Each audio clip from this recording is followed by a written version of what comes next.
আফরোজা নাজনীন খাবার টেবিলে সানাউল রাশেদিনকে জানান কুহুর বিয়ের বিষয়ে। মেডিকেলে থাকতে শাহনাজ যা যা বলেছিল তার সবটাই বলেন। সানাউল রাশেদিন ছেলের ডিটেইলস জানতে চান। তখন আফরোজা নাজনীন জানান ছেলে একটা প্রতিষ্ঠিত বেসরকারি বিশ্ববিদ্যালয়ে লেকচারার হিসেবে জয়েন করেছে কিছুদিন হল। পাশাপাশি বিসিএস দেয়ার প্রস্তুতি নিচ্ছে। ছেলেরা এক ভাই এক বোন। বোন বড় এবং সে ব্যাংকার। ছেলের বাবাও ব্যাংকার। এবং এও জানায় তারা অতি দ্রুতই কনেপক্ষের সিদ্ধান্ত জানতে চায়। সানাউল রাশেদিন সব শুনে বললেন, আগে কুহুর থেকে তার মতামত জানতে চাও। এরপর কায়েসের সাথে কথা বল। তারপর আমরা সব খোঁজ খবর নিয়ে সামনে এগোব। তাহমিনা আক্তার কুহুর বিয়ের কথা শুনে স্তব্ধ হয়ে গেছেন। তিনি একনজর তাহমিদের দিকে তাকান। তাহমিদ একমনে খেয়ে চলেছে। তবে তার চোখের কোণে জমে থাকা পানি তাহমিনার দৃষ্টি এড়ায়নি। আজ তিনি বুঝতে পারলেন কিছুদিন যাবৎ তাহমিদের মনমরা হয়ে থাকার কারণ। রাতে সবাই যখন যার যার রুমে ঘুমানোর প্রস্তুতি নিচ্ছে তখন তাহমিনা বড় জায়ের দরজার সামনে এসে দাঁড়ায়। বড় ভাবি ঘুমিয়ে পড়েছেন। কে? তাহমিনা, আয় ভেতরে আয়। এখনো ঘুমায়নি, তবে ঘুমের প্রস্তুতি চলছে। তাহমিনা ধীর পায়ে রুমে প্রবেশ করে। আপনাদের সাথে কিছু কথা বলতে এসেছিলাম। তাহমিনা ইতস্ততভাবে বলে উঠেন। এত সংকোচ করছিস কেন? কথা থাকলে বলবি। তার আগে বসো। কি ব্যাপার তাহমিনা, কোন সমস্যা হয়েছে? তোমাকে এমন লাগছে কেন? সানাউল রাশেদিন জহুরির চোখে দেখছেন ছোট ভাইয়ের বউকে। তিনি তাহমিনাকে দেখেই বুঝতে পেরেছেন কিছু একটা হয়েছে। বড় ভাই একটু সমস্যায় দেখা দিয়েছে। কিন্তু কিভাবে আপনাদের বলবো সেটা বুঝতে পারছি না। আমাদের কাছে অন্তত কোন ভনিতা করো না। তোমার যা বলার নিঃসংকোচে বল, পুনরায় বললেন সানাউল রাশেদিন। বড় ভাই, আপনাদের কাছে আমি কিছু চাই। দয়া করে আমাকে ফিরিয়ে দিবেন না। ভাবি, আপনার কাছে অনুরোধ, আপনি আপনার ছেলের দিকটা একটু ভাববেন। কি হয়েছে তাহমিনা? তুই এভাবে কথা বলছিস কেন? এত না ঘুরিয়ে যা বলার সোজাসুজি বল। আর আমার ছেলের বিষয়ে যে কোন সিদ্ধান্ত নিতে কখনোই কোন দ্বিধা কাজ করে না নিজের মাঝে। তার ভালোর জন্য যা করা প্রয়োজন আমার জীবন দিয়ে হলেও সেটাই করব। আফরোজা নাজনীনের কথায় একটু ভরসা পান তাহমিনা। বড় ভাই, ভাবি, আপনারা জানেন কুহুকে নিয়ে সেই ঘটনার পর থেকে তাহমিদ বেশ আপসেট ছিল। দিনের পর দিন ও মনোকষ্টে ভুগেছে। ও একটা সময় নিজের ভুল বুঝতে পারে। এরপর একটা সময় অনুধাবন করে সেই দিনের সিদ্ধান্ত তার ভুল ছিল। কুহুকে ওর জীবনে প্রয়োজন। নিজের সাথে অনেক বোঝাপড়া করে বুঝতে পেরেছে ও কুহুকে ভালোবাসে। কুহুকে ছাড়া ওর চলবে না। কিন্তু ও বড়মাকে ভয় পাচ্ছে। বড়মা সব শোনার পর যদি রাজি না হয়? তাকমিনার কথাগুলো শোনার পর আফরোজা নাজনীনের মতো সানাউল রাশেদিনও যেন আকাশ থেকে পড়লেন। সানাউল রাশেদিন ভাবছেন, ভালোই যদি বাসবে তবে সেদিন কেন এত ভাব নিয়েছিল। ছেলেটা যে আস্ত তার রাতা তিনি মনে মনে ভেবে নেন। তবে স্ত্রীর সামনে আপাতত তার প্রাণপ্রিয় ছেলের সম্পর্কে কিছু বলার সাহস নেই। কি বলছিস এসব তাহমিনা? এটাও কি সত্যি? তাহমিদ কুহুকে পছন্দ করে? আমার বিশ্বাস হচ্ছে না কিছুতেই। 100 ভাগ সত্যি ভাবি। আপনারা যেদিন মেডিকেলে বিয়ের বিষয়ে কথা বলেন সেদিন আপনাদের আশেপাশে কিও ছিল? আফরোজা নাজনীন হ্যাঁ সূচক মাথা নাড়ান। আমি হিসেব করে দেখলাম সেদিনের পর থেকেই আমার ছেলেটা কেমন মনমরা হয়ে গেছে। দিনের পর দিন অনিয়ম করছে, ঠিকমতো খাচ্ছে না, অকারণে রাত জাগছে। আমি অনেক জিজ্ঞেস করেছি কিন্তু ও কোন উত্তর দেয়নি। আমিও বেশ কিছুদিন থেকেই লক্ষ্য করেছি ছেলেটা কেমন শুকিয়ে যাচ্ছে। আমিও জিজ্ঞেস করেছি কিন্তু কিছু না বলে পাশ কাটিয়ে চলে গেছে। তার আগে তুই এটা বল, কেমন করে জানলি তাহমিদ কুহুকে পছন্দ করে? ও আমার কাছে নিজের মুখে স্বীকার করেছে, বলেছে ও কুহুকে বিয়ে করতে চায়। ওর একটাই চাওয়া ছিল, সব যেন আগের মতো হয়ে যায়। কুহু আবার এই বাসায় আসুক। কুহুকে আমারও ছেলের বউ হিসেবে পছন্দ, তাই আমিও ওকে ভরসা দিয়েছি। ওই আহাম্মকটাকে এক্ষুনি এখানো ডাকো তাহমিনা। আজ ওর পিঠের ছাল তুলব আমি। কোথায় সে বড় মাপের ডক্টর হবে, তা না করে প্রেম প্রেম খেলছে। যখন বিয়ের কথা বলেছিলাম তখন নবাবজাদার কিতে সানাউল রাশেদিন রাগে হিতাহিত জ্ঞান হারিয়েছেন। তাহমিনা নীরবে উঠে আসেন। ছেলের রুমে এসে ওকে বড়মার ঘরে যেতে বলেন। শোন, তুমি আমার ছেলেকে অন্যায় কিছু বলতে পারবে না। ভালো কোন কথা থাকলে বলবে, না থাকলে চুপ করে বসে থাকবে। আফরোজা নাজনীন স্বামীর ওপর সে ওঠেন। স্ত্রীর এহেন আচরণে তিনি চুপ সে যান। তাহমিদ নিচে বড়মার রুমে আসছে আর ভাবছে হঠাৎ তাকে ডাকছে কেন। ওর পিছু পিছু যে তাহমিনাও আসছে তা একদমই খেয়াল করে না। বড়মা, আসব। এসো নবাবজাদা, এসো। তোমাকে সুস্বাগত। এসে বড়ই উদ্ধার করলে আমাকে। খোঁচা মারার সুযোগ হাতছাড়া করেন না সানাউল রাশেদিন। বড়মা, সিনিয়র ভদ্রলোককে দয়া করে চুপ থাকতে বল। আমার এখন তার কোন কথা শোনার মুড নেই। তোমার সব মুড তো অন্য জায়গায় আটকে গেছে, তাই স্বাভাবিকভাবেই আমার কথা শুনতে ভালো লাগবে না। বড়মা, তুমি কি কিছু বলবে? না, আমি চলে যাব। তুই বসো বাপ, তোর সাথে কিছু কথা আছে। তাহমিদ বড়মার কাছে বসে। তাহমিনা দরজার পাশে দাঁড়ানো। তাহমিনা, তুই দাঁড়িয়ে থাকলি কেন?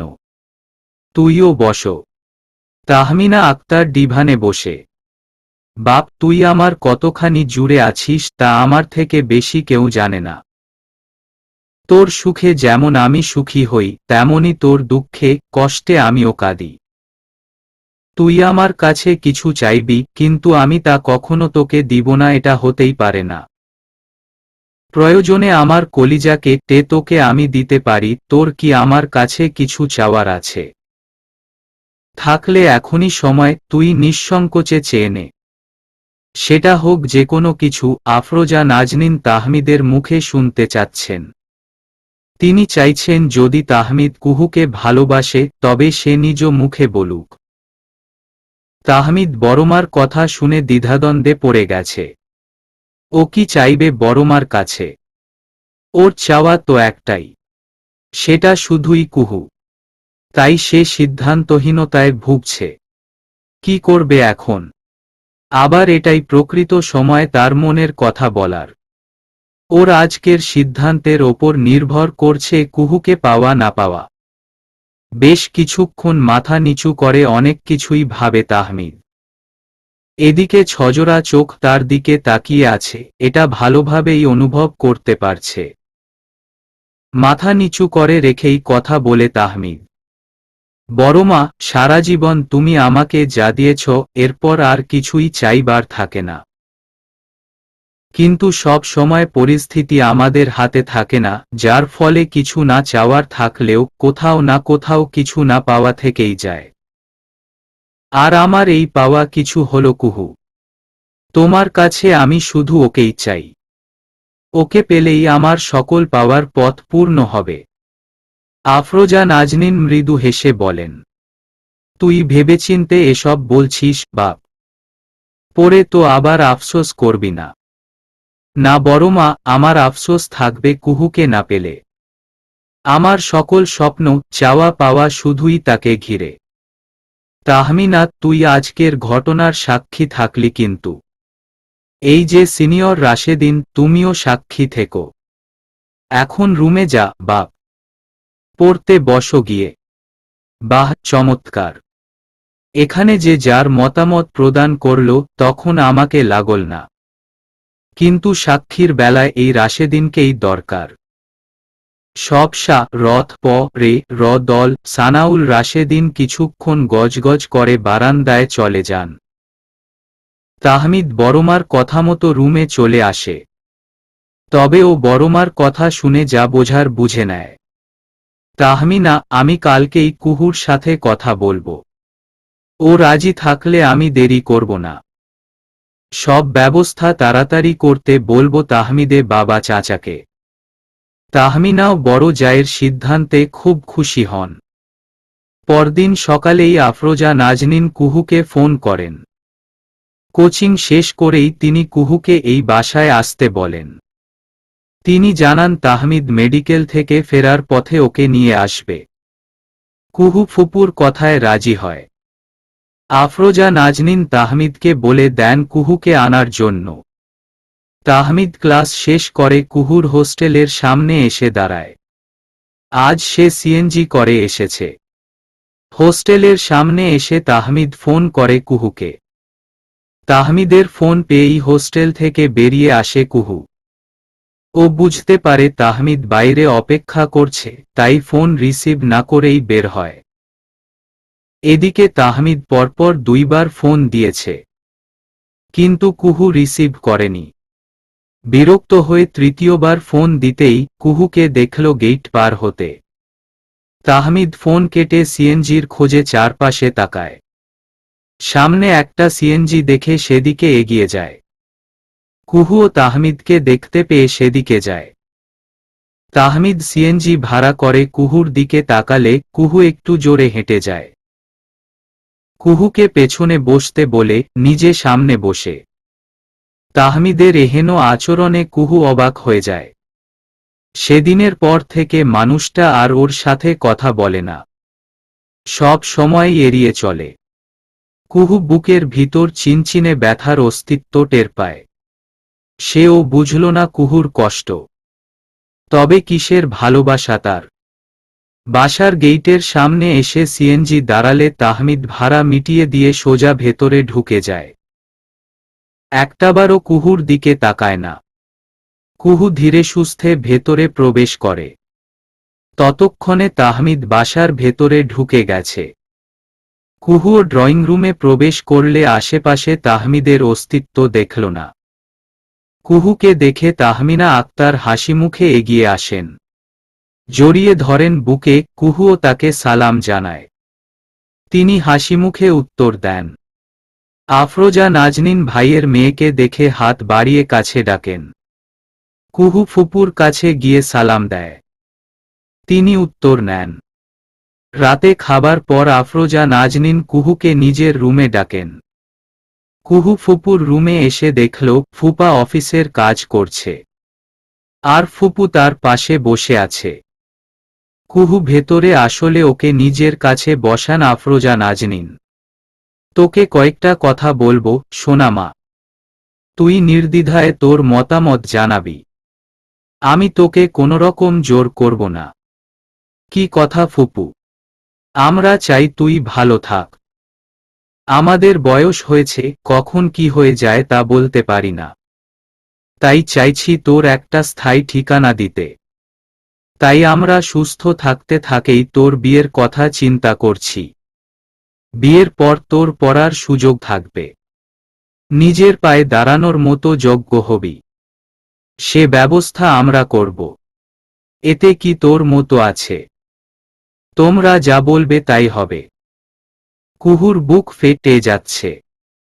সময় এসেছে তাহমিদের থেকে দূরে যাওয়ার। আমি তোর মতামত জানতে চেয়েছি। তুই কি চাইছিস? আমি আগে পড়াশোনা শেষ করতে চাই ফুপু। কুহু সকল দ্বিধাদ্বন্দ্ব ছেড়ে জবাব দেয়, তোর ইচ্ছার সাথে আমিও একমত, কিন্তু যদি এখন বিয়ে ঠিক করে রাখতে চাই, তোর পড়াশোনা শেষ হলে বিয়ে হবে, এক্ষেত্রে তুই কি বলিস? কুহু বুঝতে পারছে ফুপু বিয়ের বিষয় নিয়ে সিরিয়াস। সে নিজেও চিন্তা করে দেখল, যদি বিয়ে ঠিক হয়ে থাকে এতে অসুবিধা নেই, পড়াশোনা শেষ করেই না হয় বিয়েটা করল। কুহু মাথা নেড়ে হ্যাঁ সূচক উত্তর দেয়। তাহমিদকে পাত্র হিসেবে তোর কাছে কেমন মনে হয়? ফুপুর প্রশ্ন শুনে কুহুর দম বন্ধ হয়ে আসে। মুহূর্তের মাঝেই মনে হচ্ছে কলিজা মুখের ভেতর চলে এসেছে। মাথা ঝিমঝিম করছে, কোন কথা আসছে না তার ঠোঁটের আগায়। সোনা মা, কথা বলছিস না কেন? তোর কি তাহমিদকে পছন্দ নয়? তুই না চাইলে আমি ওকে না করে দিব। কুহু বুঝে নেয় তাহমিদ বাসায় সব জানিয়েছে, কিন্তু ও কিভাবে ফুপুকে হ্যাঁ বলবে? মাগো, আমরা সব সময় চেয়েছি তুমি এই বাড়িতে বউ হয়ে এস। সেই মতো প্রথমবার এগিয়েছিলাম, দুর্ভাগ্যবশত সেদিন ভাগ্য সুপ্রসন্ন হয়নি, কিন্তু এবার সেই দুর্ভাগ্যই নিজে তোমাকে চেয়েছে, তাই আমরাও আর না করতে পারিনি। এবার শুধু তোমার মতামত নেয়া বাকি। কুহুকে চুপ করে থাকতে দেখে মুখ খোলেন সানাউল রাশেদিন। ফুপার কথা শুনে কুহুর ভীষণ হাসি পায়। তাহমিদকে ফুপা দুর্ভাগ্য বলছে। সোনা মা, তোকে আমরা জোর করব না, তুই শুধু হ্যাঁ অথবা না বল। অনেকক্ষণ চুপচাপ থেকে কুহু ছোট্ট করে উত্তর দেয়, হুম। ব্যাস, আফরোজা নাজনীন বুঝে যান। তিনি কুহুকে জড়িয়ে ধরে কপালে পরম মমতায় চুম্বন করেন। কুহু সিকতার রুমে এসে বিছানায় শরীর এলে দেয়। কুহুরে, তুই আজকাল আমাকে পর করে দিয়েছিস। কত শত গোপন ঘটনা ঘটে যাচ্ছে, কিন্তু আমাকে জানাস না। এই দুঃখ কোথায় রাখি? সিকতা কুহুকে দেখা মাত্রই ন্যাকা কান্না শুরু করেছে। এদিকে কুহু ভ্যাবাচ্যাকা খেয়ে সিকতার পানে চেয়ে আছে। ও সিকতার কথাবার্তা কিছুই বুঝতে পারছে না। কি বলছিস? কিসের গোপন ঘটনা? আমি বুঝতে পারছি না সিক্ত, একটু খুলে বল। কুহু সব সময় সিকতাকে সিক্ত ডাকে। তোকে যে তাহমিদ ভাইয়া পছন্দ করে তা একটিবারও আমাকে জানাসনি। আবার তোকে নাকি বিয়েও করতে চেয়েছে, তাও আবার আব্বুর সামনে কনফেস করেছে। এটা ভাবা যায়? সকালে আম্মু যখন দিদুনকে এসব জানালো, তখন দিদুন বলল সে ও সব জানে। সবাই সব কিছু জানে, শুধু আমি ছাড়া। এভাবে আমাকে হিট দিতে পারলি? সিকতার কথা শুনে কুহুর মাথা ঘুরছে। বাড়িশুদ্ধ সবাই এই কথা জেনে গেছে। দেখ সিক্ত, আমি এসবের কিছুই জানি না। অযথা আমাকে খোঁচাবি না। ইচ্ছে করেই কুহু বিষয়টা গোপন করে। সিকতা সবটা জানলে কুহুকে খেপিয়ে মারবে। বুঝি, সব বুঝি। বিয়ে না হতেই আমি পর হয়ে গেছি। বিয়ের পর দেখা যাবে আমাকে চিনবি না। সিকতা মুখ বেঁকিয়ে বলে। কুহু কিছু না বলে চোখ বন্ধ করে শুয়ে থাকে। তাহমিদের ঘুম আসছে না। বড়মার সাথে কুহুর কি কথা হলো তা জানতে অস্থির হয়ে আছে। কুহু কি রাজি হয়েছে?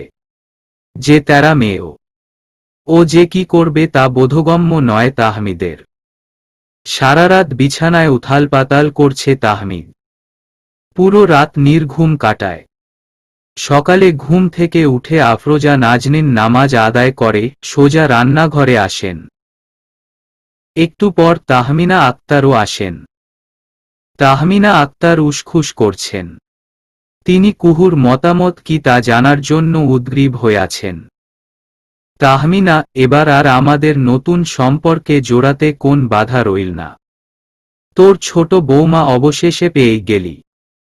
তবে ভালো করে শুনে রাখো, দজ্জাল শাশুড়ির পাঠ কিন্তু করতে পারবি না। আমার ভাইঝি বড্ড বোকা। পাহাড়সম দুঃখ মুখ বুজে সইবে, তবুও মুখ ফুটে কিছু বলবে না। আফরোজা নাজনীনের কথা শুনে তাহমিনা আক্তার বুঝে নেন কুহু রাজি হয়েছে। তিনি অতি উত্তেজনাবশত তার বড় যাকে জড়িয়ে ধরেন। ভাবি, আমি পৃথিবীর সেরা শাশুড়ি হয়ে দেখাব। কুহু মাকে কোন অভিযোগের সুযোগই দিব না। ধন্যবাদ ভাবি, আমার কথা রাখবার জন্য। ধন্যবাদ দিচ্ছিস কেন? আর আমি তোর সাথে মজা করলাম, আর তুই সিরিয়াসভাবে নিলি। আমি খুব ভালোভাবেই জানি তুই শাশুড়ি হিসেবে কেমন। ভাবি, আমি একটু আসছি, বেশি দেরি হবে না। কথাটা বলা মাত্রই রান্নাঘর থেকে বেরিয়ে আসেন তাহমিনা। তাহমিদ বিছানায় শুয়ে শুয়ে পড়ছিল, তবে বই শুধু মুখের সামনে ধরেই আছে, পড়ায় মনোযোগ দিতে পারছে না। এমন সময় হুড়মুড়িয়ে রুমে ঢোকেন তাহমিনা আক্তার। বাবু, তুই উঠেছিস? একটা খুশির খবর আছে। এবার মাকে পর করে দেয়ার সময় তোর এসেছে। বড় ছেলে বিয়ে করেই তার মাকে পর করে দিয়েছে, এবার ছোট ছেলের পালা।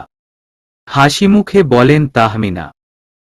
তবে তার মুখে হাসি থাকলেও বড় ছেলের এরূপ পর হওয়ার তীব্র যন্ত্রণা তাকে কুরে কুরে খায়। তাহমিদ মায়ের কথা শুনে উঠে বসে। ততক্ষণে তাহমিনা তার ছেলের পাশে বসেছেন। শোন মা, দুনিয়ায় ধ্বংসযজ্ঞ বাঁধলেও আমি তোমার ছেলে আর তুমি আমার মা-ই থাকবে। পর হয়ে যাওয়ার মতো সন্তান তুমি জন্ম দাওনি, আর সন্তানকে সেভাবে মানুষও করনি। তাই তোমার ছোট ছেলেকে হারানোর ভয় তুমি করো না। কথাটা বলেই পরক্ষণেই তাহমিদ ওর মায়ের পুরো কথার মর্মার্থ উদ্ঘাটন করে। তারপরও জিজ্ঞাসু নয়নে মায়ের দিকে তাকায়। তাহমিনা আক্তারও ছেলের দৃষ্টি বুঝতে পেরে জবাব দেন, কুহু রাজি হয়েছে। এবার শুধু ভালো দিনক্ষণ দেখে সব ঠিক করার পালা। তার আগে তোর বাবার সাথে কথা বলতে হবে। তার ছেলের এত আনন্দের দিনে বাবা হয়ে সে পাশে থাকতে পারছে না। তাহমিদ মাকে জড়িয়ে ধরেছে। শোন মা, আজ যা বলার বলেছ, কিন্তু ভবিষ্যতে কখনোই এমন কথা বলবে না। তোমার ছোট ছেলে তার মাকে যেমন সম্মান দিতে জানে, তেমনি একজন মায়ের তার সন্তানের প্রতি কি কি অধিকার তাও তার জানা আছে। আবার স্ত্রীর ওপর সকল দায়িত্ব কর্তব্য পালনের সকল নিয়ম সম্পর্কে সে সচেতন। একজন সন্তানের কাছে তার মায়ের স্থান এবং স্ত্রীর স্থান সম্পর্কে সে সম্পূর্ণ অবগত। তাই এই স্থান গুলিয়ে ফেলার কোন সম্ভাবনাই তোমার ছেলের নেই। ছেলের কথা শুনে হাসেন তাহমিনা আক্তার। তিনি ভালোই তার ছেলেকে জানেন। আর কুহু, সে তো নরম কাদামাটি। ওকে যেভাবে গড়ে তোলা হবে ও সেভাবেই গড়ে উঠবে। সম্পর্কের মূল্যায়ন করতে জানে এই মেয়ে। মা, সেই মেয়ে এখন কোথায়? আজকাল তার ভীষণ অহমিকা হয়েছে। ওর একটুও অহমিকা নেই বুঝলি। ও বরাবরই চুপচাপ ধরনের। আজ ও সিকতার রুমে আছে। এবার উঠে ফ্রেশ হয়ে নে। এখন আমি যাই। তোর বড়মা একাই রান্নাঘর সামলাচ্ছ। তাহমিনা আক্তার রুম থেকে বেরিয়ে আসেন। তাহমিদ মায়ের কথা না শুনে পুনরায় বিছানায় শরীর এলে দেয়। ওর ভীষণ ঘুম পাচ্ছে। সারারাতের ঘুমেরা এখন চোখের পাতায় চেপে বসেছে। আর মায়ের মুখে আনন্দের খবর শুনেই সকল টেনশন নিমেষেই উবে গেছে। তাই ঘুমেরা রাজত্ব করছে চোখের পাতায়। আর ঠোঁটে মেখে রয় হাসির রেশ। চোখ বন্ধ করে শটান হয়ে শুয়ে থাকে তাহমিদ। এক সময় ঘুমিয়েও যায়, কিন্তু তখনও ঠোঁটের কোণে লেগে আছে প্রশান্তির হাসি। কুহু ঘুম থেকে উঠে দেখল সিকতা বেঘরে ঘুমাচ্ছে। ঘড়ির দিকে চোখ পড়তেই দেখল 9টা বেজে গেছে। ফজরের নামাজ আদায় করে আবার বিছানায় গড়াগড়ি দিতেই কখন যে ঘুমিয়ে গেছে বুঝতেই পারেনি। ঝটপট করে বিছানা ছাড়ে কুহু। ফ্রেশ হয়ে নিচে নামে। ওর বেশ লজ্জা লাগছে। সবার সাথে কথা বলবে কেমন করে ভাবতেই লজ্জা পাচ্ছে। গতকাল অবধিও এই বাসায় আফরোজা নাজনীনের ভাইঝি হিসেবে সমাদৃত হতো, কিন্তু আজ থেকে আরেকটা সম্পর্কের অধিকার বলে এই বাসায় সমাদৃত হবে। কতই না বিচিত্র এই জীবন। ও কি ভাবতে পেরেছিল সেদিন বিয়ে করতে অস্বীকার করার পর আবারও সেই মানুষটাই ওকে বিয়ে করতে উদ্গ্রীব হয়ে যাবে। এই ছোট নাতবউ, এত কি ভাবছ শুনি? চোখের সামনে আমি জলজ্যান্ত মানুষ বসে আছি, কিন্তু তুমি দেখেও দেখছ না। নাকি শ্বশুর বাড়ি পছন্দ হয়নি? আয়েশা সালেহার কথায় লজ্জায় মাথা নিচু করে কুহু। আয়েশা সালেহা কুহর হাত ধরে ওকে নিজের পাশে বসান। দেখি আমার লজ্জাবতী লাজুকলতাকে। এখনই এত লজ্জা পেলে বিয়ের পর কি করবে শুনি? একটু লজ্জা তো আমার নাতির জন্য রাখো। নাকি বাসর ঘরে আমার নাতির লাজুকলতা দেখার সৌভাগ্য হবে না? দিদুন প্লিজ এভাবে বলো না। মা, একবার কষ্ট করে এদিকে আসবেন। আজ না হয় সবার সাথে এক টেবিলে বসে নাস্তা করবেন। তাহমিনা আক্তার শাশুড়িকে অনুনয় করেন। হ্যাঁ বৌমা, আজ আমি নাতি নাতনিদের সাথে নাস্তা করব। আমার মন আজ ভীষণ ভালো। তুমি তাহমিদ আর সিকতাকে ডাকো। কুহু দিদুনকে ধরে ডাইনিং টেবিলের নিয়ে এসে একটা চেয়ারে বসিয়ে দেয়। কিছুক্ষণ পর তাহমিদ আর সিকতা নিচে নামে। কুহু দিদুনের পাশে বসে এটাসেটা গল্প করছিল। সিকতা তাহমিদের সাথে খুনসুটি করতে করতে এগিয়ে আসছে। তাহমিদকে একনজর আর চোখে দেখেই কুহু দিদুনের দিকে মনোযোগ দেয়। তাহমিদ কুহুকে দেখেও না দেখার ভান করে চেয়ার টেনে বসে। শুভ সকাল। কেমন আছো দিদুন? শুভ সকাল নতুন জামাই। আলহামদুলিল্লাহ, আমি ভালো আছি। এবার তোমার খবর বল। আমি সিদ্ধান্ত নিয়েছি এখন থেকে তোমাদের আর তুই বলে ডাকব না। দিদুনের মুখে নতুন জামাই ডাক শুনে তাহমিদের বুকের রক্ত ছলকে উঠে। সিকতা দিদুনের কথায় হৈ হৈ করে উঠে। ভাইয়া, আমি কিন্তু তোমার নতুন আত্মীয় হলাম। এবার ট্রিট দাও। ট্রিট ছাড়া চলবে না। নতুন আত্মীয় হয়েছিস এটা আজ বুঝলি গর্দব? আমি তো সেই কবে থেকেই সবাইকে জানিয়ে দিয়েছি, কিন্তু তোদের মোটা মাথায় ঢুকলে তো। এজন্য তোদের কোন ট্রিট নেই? কি, তুমি আবার আমাদের কবে জানিয়েছ? অযথা ভাও দিও না। ট্রিট চাই, দিতে হবে। এতই যখন ট্রিটের শখ, তবে যা সিনিয়র রাশেদিনের কাছ থেকে নিয়ে নে। আমার কাছে এত ছ্যাঁচড়ামো করে লাভ নেই। তাহমিদের কাটকাট জবাব শুনে মুখ ফোলায় কুহু। সোনা মা, তুই ক্লাস করবি না আজকে? আফরোজা নাজনীন মাংসের বাটি টেবিলে রেখে জিজ্ঞেস করেন কুহুকে। ফুপু, আজ 11টায় এবং 12:30টায় ক্লাস আছে। আমি 10টার দিকে বের হব। তাহমিদ, তুই কখন যাবি বাপ? তোর ক্লাস নেই আজকে? বড় মা, আমার আজকে 10:30টা থেকে ক্লাস আছে। এক্ষুনি আমাকে বের হতে হবে। তুই গাড়ি নিয়ে যাস। কুহুকে নিয়ে আমি যাব। ওকে নামিয়ে দিয়ে একটু শপিংয়ে যেতে হবে। সকলের কথার মাঝে কুহু অবাক হয়ে লক্ষ্য করল এখন পর্যন্ত তাহমিদ ওর দিকে একবারও তাকায়নি। বিকেলে ক্লাস করে ফেরার পথে তাহমিদ কুহুর হোস্টেলের সামনে দাঁড়ায়। বড়মা কুহুকে নিয়ে ফিরতে বলেছে। কুহু কলেজে ক্লাস শেষে কোচিং করে হোস্টেলে আসে ওর জামাকাপড় নিতে। তাহমিদ হোস্টেলের সামনে এসে কুহুকে ফোন দেয়। কুহু ঝটপট ফোন রিসিভ করে। আসসালামু আলাইকুম। আমি বাইরে অপেক্ষা করছি। ব্যাস এতটুকু বলেই ফোন কেটে দেয় তাহমিদ। কুহু বাইরে আসলে তাহমিদ গাড়ির পেছনের দরজা খুলে দেয় আর নিজে বসে ড্রাইভারের পাশে। কুহু শুধু নীরবে তাহমিদের নির্দেশ পালন করে। তাহমিদের এমন আচরণ দেখে কুহু অবাক হয়ে গেছে। যে ছেলেটা কিছুদিন আগেও কুহুর জন্য পা গ লা মি করত, আজ সে একবারও ওর দিকে তাকাচ্ছে না।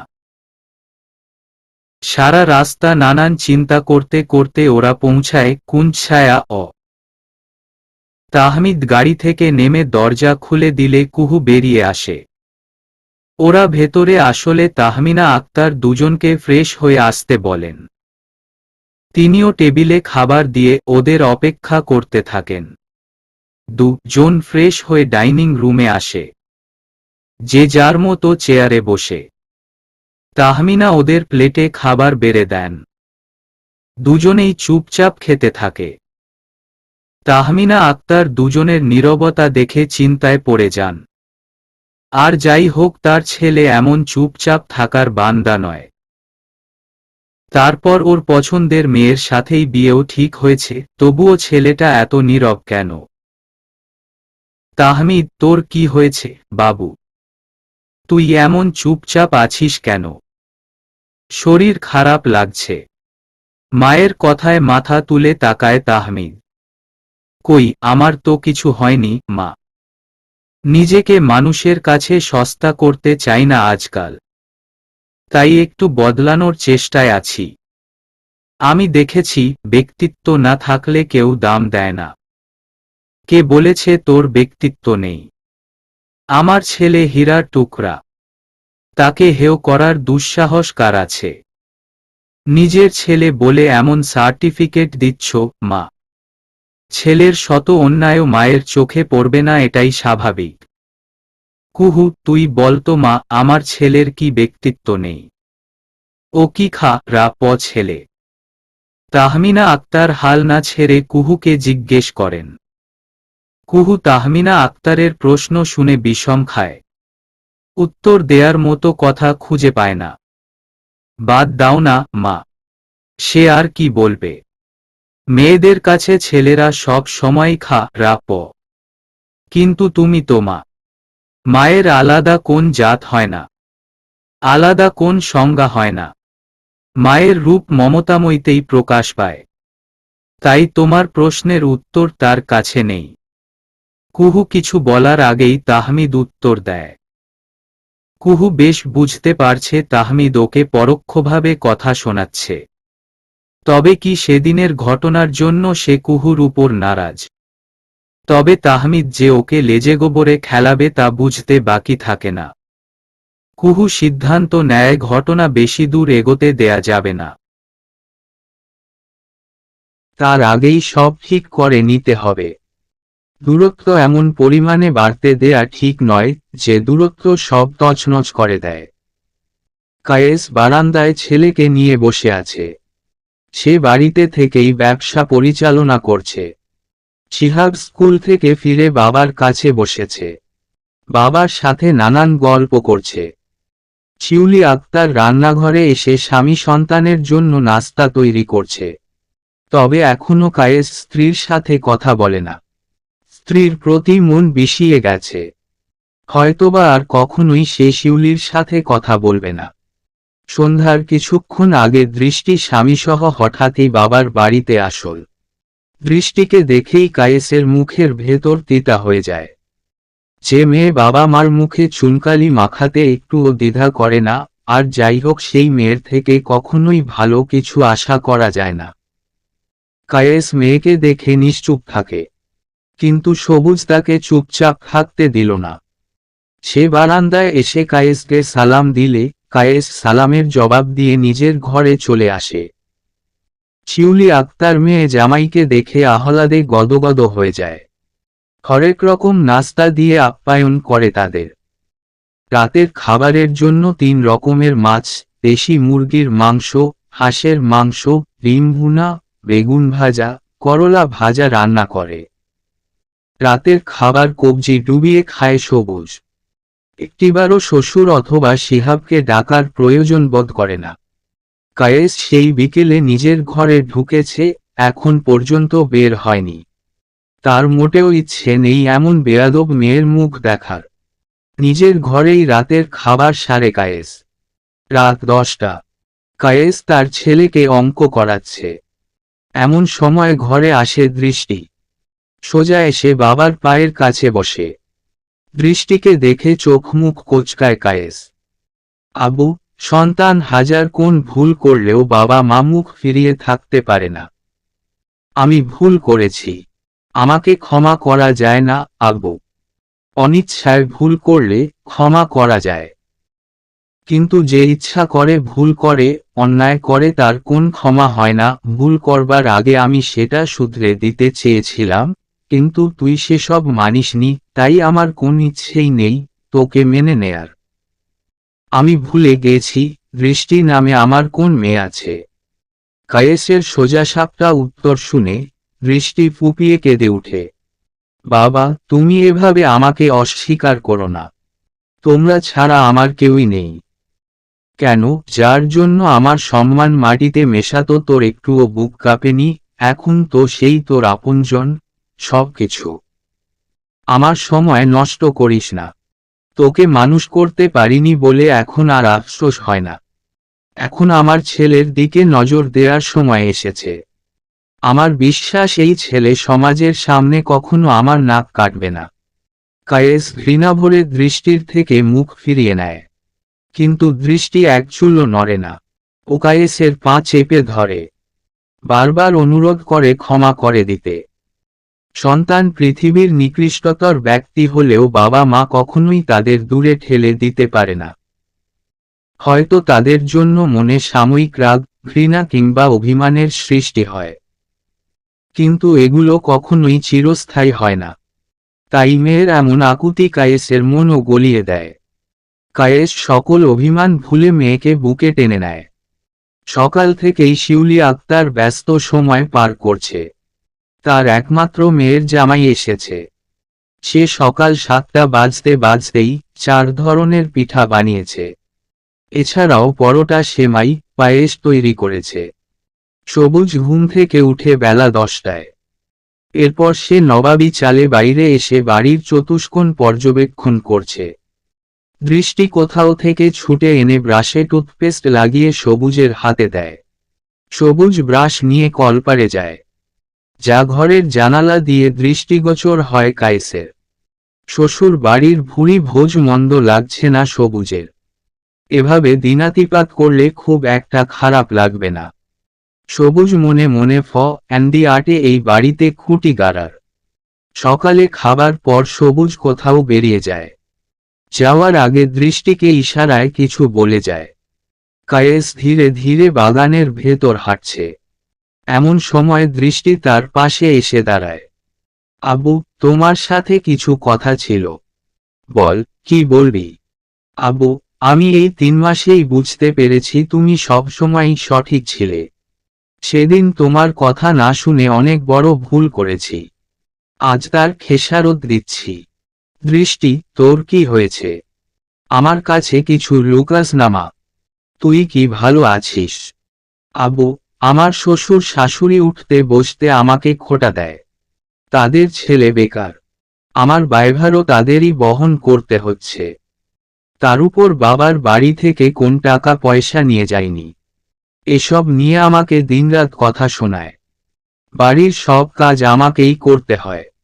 3 জন কাজের মেয়ে ছিল, তাদের 2 জনকে বিদায় করে দিয়েছে। ওই 2 জন মেয়ের কাজ আমার করতে হয়। কাজ করলেই তবে খেতে পাই। দৃষ্টি ডুকরে কেঁদে উঠে। কায়েস অবাক হয়ে মেয়ের দিকে তাকিয়ে থাকে। যেই মেয়ে কখনো 1 গ্লাম পানি ঢেলে খায়নি, আজ তাকে কাজের মেয়ের মতো খাটতে হয়। একজন বাবা হিসেবে নিজেকে ব্যর্থ মনে হচ্ছে আজ। সে সন্তানকে মানুষ হিসেবে গড়ে তুলতে পারেনি, তাই তার সন্তানের আজ এই দশা। আমি তোকে চেয়ারম্যান বাড়িতে আর পাঠাব না মা। তুই আবার স্কুলে যাবি, এসএসসি পাশ করে ঢাকায় ভর্তি হবি। তোকে নিজের পায়ে দাঁড়াতে হবে। দৃষ্টি, না আব্বু, এটা হয় না। আমি এখানে একবারে চলে আসলে আরেকবার চারদিকে ছি ছি রব পড়ে যাবে। আবারও তোমাকে অনেক অপমান সইতে হবে। আর আমি চাইলেও স্বাভাবিকভাবে জীবনযাপন করতে পারবো না। তাছাড়া আমি চাই না আমার জন্য তোমরা আবার অপমানিত হও। এছাড়াও আরও কিছু সমস্যা আছে। আর কি সমস্যা আছে? আমাকে সব খুলে বল, দৃষ্টি। আমি বাবা হয়ে তোকে অনুরোধ করছি। দৃষ্টি কিছুক্ষণ চুপ করে থাকে। তারপর মুখ খোলে।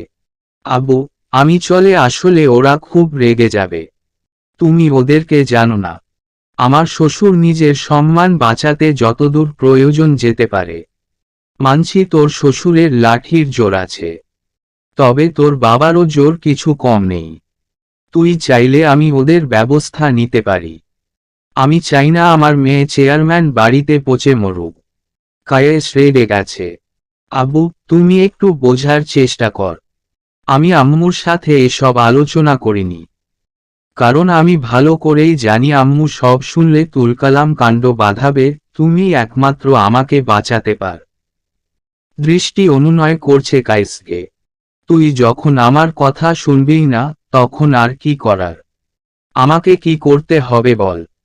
মেয়ের বিপদে তার পাশে থাকবো না, এমন বাবা আমি নই। বাবা, তোমার জামাই একটা ব্যবসা শুরু করতে চাচ্ছে। আমার শ্বশুরের একটা সমিল আছে। তোমার জামাই সেখানে কিছু টাকা খাটিয়ে ব্যবসাটা নিজের নামে দাঁড় করাতে চাচ্ছে, কিন্তু আমার শ্বশুর কোন টাকা দিবে না। তুমি যদি টাকাটা দিতে, তাহলে ও ব্যবসাটা শুরু করতে পারত, আর আমাকেও ওই বাড়িতে কোন কটু কথা শুনতে হতো না। কায়েস অবাক হয়ে মেয়ের দিকে তাকায়। তার এই ছোট মেয়েটাও সম্পর্কের ভারসাম্য বজায় রাখতে শিখে গেছে। সংসারে নিজের প্রাধান্য রাখতে গিয়ে বাবার কাছে হাত পাততে একটুও লজ্জা পাচ্ছে না, নাকি ভেতরে ভেতরে লজ্জা পাচ্ছে, যা প্রকাশ করতে চাইছে না। কত টাকা লাগবে? স্তিমিত গলায় জিজ্ঞেস করে কায়েস। 6 লাখ হলেই চলবে। 6 লাখ? এত টাকা আমাকে দিতে হবে? আব্বু, তোমার ই লাগে। আমার সংসারটা ভেঙে যেতে দিও না, আর কখনোই তোমার কাছে কিছু চাইব না। এটাই প্রথম, আর এটাই শেষ। দৃষ্টি কিছুতেই কান্না থামাতে পারছে না। কাঁদিস না, মা। আমি তোর ফুপুর সাথে কথা বলে দেখছি কতটুকু কি করতে পারি। প্লিজ আব্বু, তুমি ফুপুকে কিছু বলো না। ফুপু জানলে কিছুতেই টাকা দিতে দিবে না। আচ্ছা, তুই বাড়ির ভেতর যা, আমি দেখছি। দৃষ্টি বাড়ির ভেতর প্রবেশ করলে কায়েস চিন্তায় অস্থির হয়ে যায়। এতটুকু বয়সেই তার মেয়েটাকে সংসারের রাজনীতির মাঝে জড়িয়ে পড়তে হয়েছে। অনেক ভেবেচিন্তে কায়েস ফোন করে বড় বোনকে। আফরোজা নাজনীন ফোন রিসিভ করলে তাকে সালাম দেয় কায়েস। এরপর ভালোমন্দ জিজ্ঞেস করে। দুই ভাই বোন কিছুক্ষণ কথা বলার পর কায়েস সুযোগ বুঝে দৃষ্টির বিষয়ে আলোচনা করে। আফরোজা নাজনীন সেসব শুনে শিউরে ওঠেন। কায়েস, একবার যদি সবুজকে টাকা দিস, পরে ওর মনে লোভ জন্মাবে, আর বারবার এমন করতেই থাকবে। কিন্তু আবার দৃষ্টির দিকটাও দেখা দরকার। মেয়েটা কষ্টে আছে শুনে বুকের ভিতর দুমড়ে মুচড়ে যাচ্ছে। কত আদরের মেয়ে আমাদের। আমি কি করব, আপা? মেয়েটার মুখের দিকে তাকানো যাচ্ছে না। গায়ের রং কালো হয়ে গেছে, শুকিয়ে গেছে অনেকটা। আচ্ছা শোন, এত চিন্তা করিস না। এখন টাকাটা দিয়ে দে। তবে দেয়ার সময় ওই ছেলেকে বলবি, ভবিষ্যতে তুই আর একটা টাকাও ওকে দিবি না।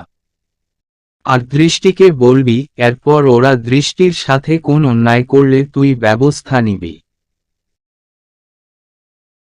ওদের ছেড়ে কথা বলবি না। এটা ওই ছেলেকেও জানাবি। আর তুই কখনোই ওদের কাছে নিজেকে ফুটবল হিসেবে ধরা দিবি না। এরপর থেকে আমাদের সব সময়ই দৃষ্টির খোঁজখবর রাখতে হবে। মেয়ে ভুল করেছে তাই বলে তাকে দূরে ঠেলে দিব, এটা হতে পারে না। কায়েস বোনের সাথে কথা বলে স্বস্তি বোধ করে। পরদিন সকালে কায়েস শিহাবকে নিয়ে ব্যাংকে যায়। 6 লাখ টাকা তুলে নিয়ে আসে। দুপুরের খাবার পর সবুজের সামনে দৃষ্টিকে ডেকে ওর হাতে টাকা তুলে দেয় কায়েস। আর দৃষ্টিকে সাবধান করে দেয়, যাতে ওই বাড়ির কেউ কোন কটু কথা বললে সাথে সাথে যেন তাকে জানায়। প্রয়োজনে সে ব্যবস্থা নিবে। কায়েসের কথা শুনে সবুজ ভেতরে ভেতরে ভড়কে যায়। ও ভালোই বুঝতে পারছে, সামনের যা ঘটবে তার কিছুই সহজ হবে না। টাকা হাতে পেয়েই সবুজ আর দেরি করে না। দৃষ্টিকে নিয়ে চলে নিজের বাড়ি। ফোনের শব্দে ঘুম ভাঙল কুহুর।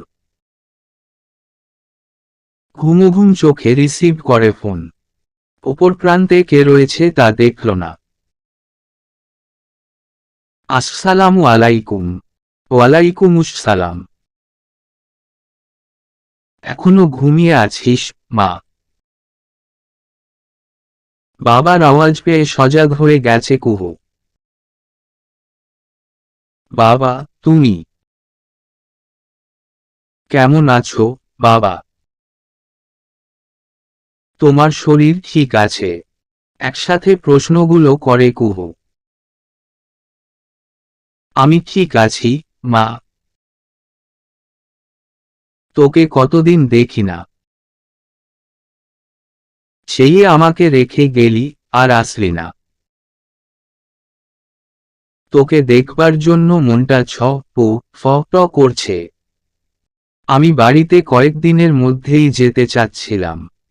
পরীক্ষা শুরু হলে আর যেতে পারবো না। তাই ভেবেছি পরীক্ষার আগেই তোমাকে দেখে আসব। শিহাবকে কতদিন দেখিনি। ও ভালো আছে, বাবা? হ্যাঁ, মা, ও ভালো আছে। তুই কবে আসবি? কার সাথে আসবি? সিকতা বারবার যেতে চাচ্ছিল। এবার ওকে নিয়েই যাব। কালকে ক্লাস করেই বুধবার রওনা দিব। তুই এই কয়টা দিন ফুপুর কাছেই থাকতি। পড়াশোনাও ভালো হতো। 3 বেলা নিয়মিত খেতে পারতি। ফুপু খাবার রান্না করে দিয়েছে। বুধবার পর্যন্ত অনায়াসে চলে যাবে। তাই খাওয়ার সমস্যা হয় না। বুধবার সকাল সকাল রওনা দিস, মা। আর এসেই যাওয়ার কথা বলবি না। কয়েকটা দিন থাকবি। আসার সময় বই নিয়ে আসবি। আচ্ছা, বাবা। এবার গিয়ে কয়েকদিন থাকবো, তুমি সাবধানে থেক। নিয়ম করে ঔষধ খেও। এখন রাখছি, বাবা। আচ্ছা, মা। তুই ঠিকমতো খাওয়া দাওয়া করিস। বাবার সাথে কথা বলে কুহুর মন প্রশান্তিতে ছেয়ে যায়। গ্রামে যাওয়ার জন্য অপেক্ষার প্রহর গুনতে থাকে। তাহমিদ সেই কখন থেকে কুহুর কোচিংয়ের পাশের দোকানে বসে আছে। তবুও মেয়েটার দেখা নেই। গত 4 দিন সে ঢাকায় ছিল না। মেয়েটাকে 4 দিন ধরে দেখেনি। ওকে একনজর দেখার জন্য তাহমিদের বুকের ভিতর হা হা কা র করছে। কিন্তু সেই মেয়ের আসার নামই নেই। এই মেয়েটাও না। এতক্ষণ কেন আসছে না? নিজের সাথে কথা বলছে তাহমিদ। তখনই ওর চোখ যায় রাস্তার ওপাশে। হালকা গোলাপি রঙের 3 পিস আর মাথায় হিজাব বাঁধা কুহুকে অপলক নয়নে দেখছে তাহমিদ। কুহু কোনদিকে না তাকিয়ে সোজা রাস্তা পার হয়ে কোচিংয়ের দিকে হাঁটছে।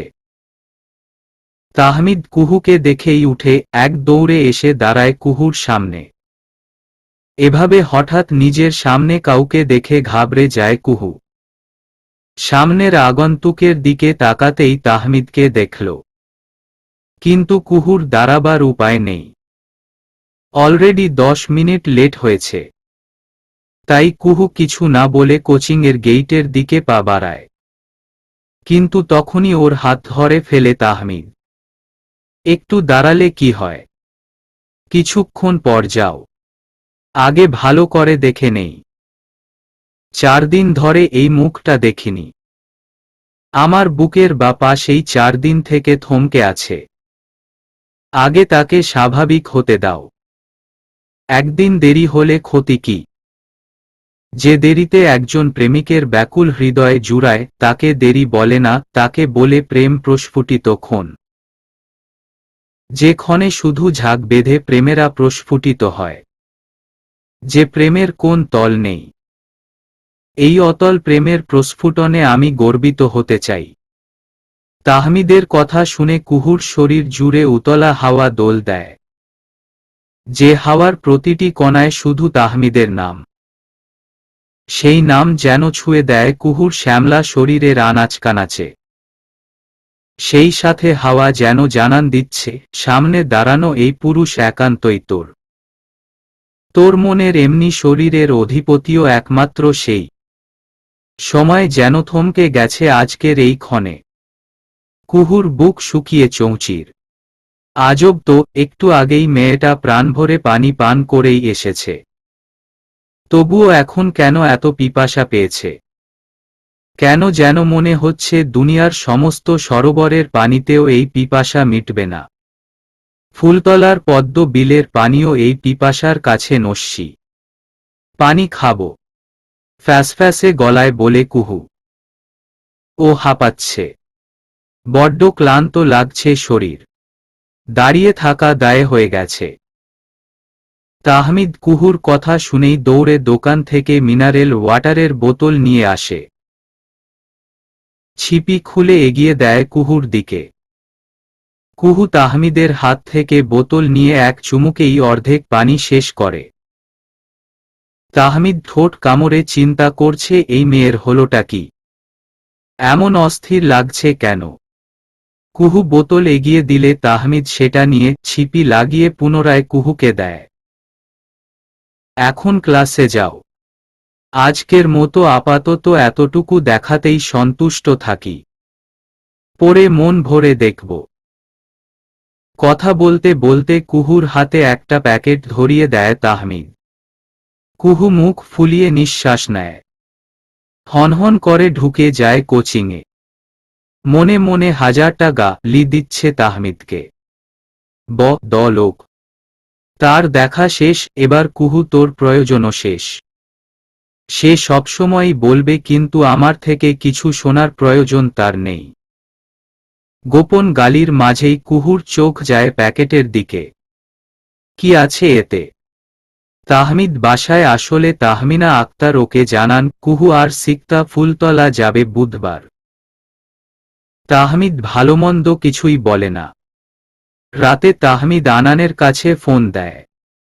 আনান ফোন রিসিভ করে। সে কোন কথা বলার আগেই তাহমিদ কথা বলে। তুই কি জানিস তোর 2 বোন ফুলতলা যাচ্ছে? তোমার প্রশ্নের উত্তর পরে দিব। তার আগে বল, তুমি আমাকে কেন সালাম দিলে না? বউয়ের বড় ভাই হিসেবে অ্যাটলিস্টও এতটুকু সম্মান পেতেই পারি। এবার আসি তোমার প্রশ্নের উত্তরে। আর সেটা হলো, আমি জানি না কে বা কারা ফুলতলা যাচ্ছে। কানের নিচে একটা দিলেই সব তেরামি হাওয়ায় মিশবে। বউয়ের বড় ভাই সম্পর্ক হয়েছে পরে, তার আগে তুই আমার জুনিয়র কাজিন, বুঝলি? এখন ভালো করে শুনে রাখো। বুধবার কুহু আর সিকতা ফুলতলা যাচ্ছে। আমি চাই না 2 জন মেয়ে এভাবে এতটা রাস্তা একা যাক। তুই আগামীকাল বিকেলে হোক কিংবা সন্ধ্যায় হোক এখানে চলে আসবি। ওদের নিয়ে ফুলতলা তুই যাবি।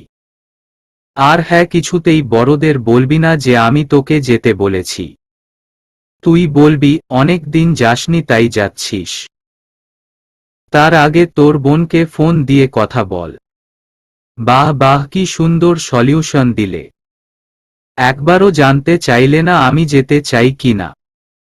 তোর মতামত জানার কি আছে? বড় ভাই হিসেবে বোনদের প্রোটেকশনের দায়িত্ব তোরই পালন করতে হবে, এটাই নিয়ম। অবশ্য বউটা আমার হয়ে গেলে তোকে তেলমা র প্রয়োজন পড়ত না।